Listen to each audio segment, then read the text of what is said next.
كده اللهم بارك. معاكي الطاسه بتاعتك او الصينيه، معاكي حبه زيت او سمنه او اللي انت عايزاه. معاكي الكبده يا جماعه، قولوا عايزه شرايح سواء انت جايباها متشوره او بلدي زي ما انت عايزه، هتجيبيها شرايح عادي مفيش اي مشكله.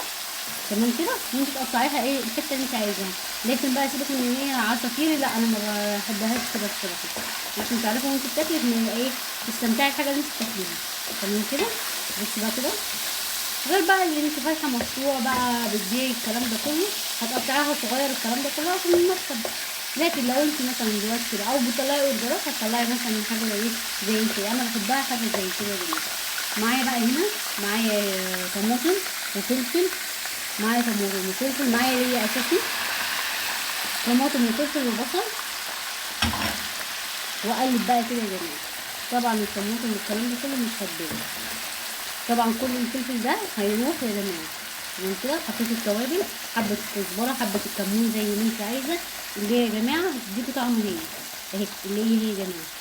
تمام كده. بس انا ايه، حبه وهي حته توم، حبه خل، عصره ليمونه زي ما انت عايزه. بصي ما شاء الله اللهم بارك.